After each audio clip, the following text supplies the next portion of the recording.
klaseng isda ito? Tuna. Tuna. Anong klaseng tuna? Basta tuna lang? Malasugi siguro to. Sarangani. Gagawa tayo ngayon ng tawag doon? Kilawin. Hindi lulutuin. No cook. Ang magluluto dyan ay suka. Wala na rin. Wasabi. May dalang masabi?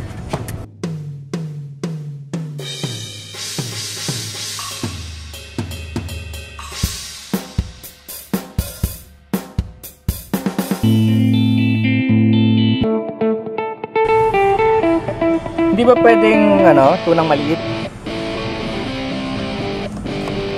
O ano bang klaseng anong klaseng mga isda ang pwede nating ikilaw?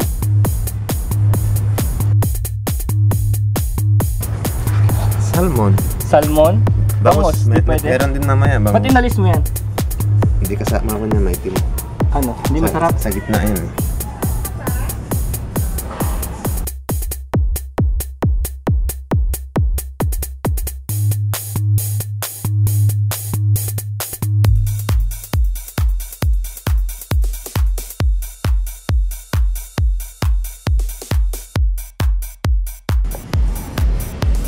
Ngayon, yung paghiwa, yung sukat ng paghiwa, Cubes.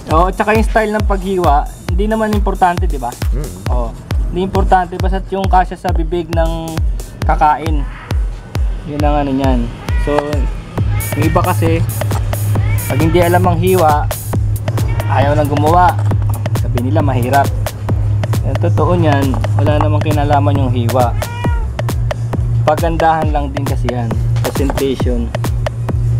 Kasi kung malaki naman ang hiwa, hindi makakasya sa bibig ng kakain, di ba? Hindi makakalat. Oo, hindi kaya kanya-kanyang style na lang yung sukat ng hiwa.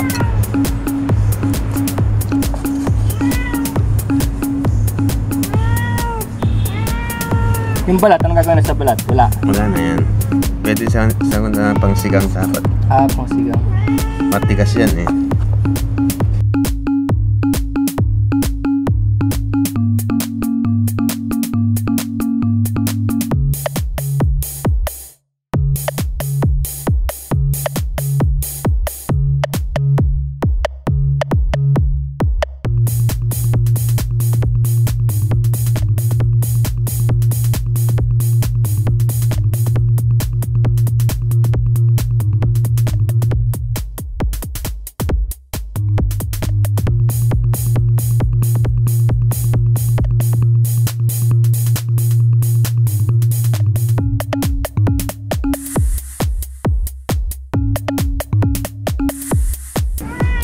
Pwede na natin may slice na lang.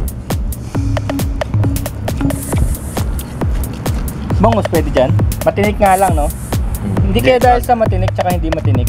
Hindi, bangus magpapakondino na mamaya. Pwede naman magpa-boneless sa sa pag-boneless pwede rin kilawin. Kaya lang delikado yan, di ba? Pag hindi presko ang isda. Delikado, di ba? Paano malalaman kung presko ang isdang binili mo?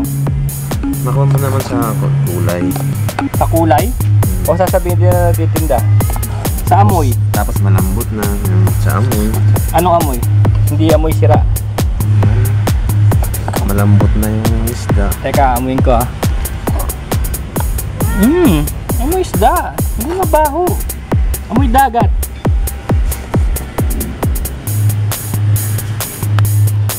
Tama, ganda. Tsaka yung texture niya, tsaka yung niya, parang rubber band. Lahat yan, masasabi mong presko pa yung isda natin. Ngiyaw ka na ngiyaw, mamaya ka na.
sibuyas, Luya. luya, Kalamansi. kalamansi. Hindi ka gumawa ng suka? Kalamansi ang Suka. ginamit mo? Ah, may Suka. suka. Pinangugas suga. Piniga. Ah, piniga. Bakit yung tuna hindi piniga? Kasi pan na yun. Mas makuha yun. Maganda na ang laman nun. May tuna ba? Oo.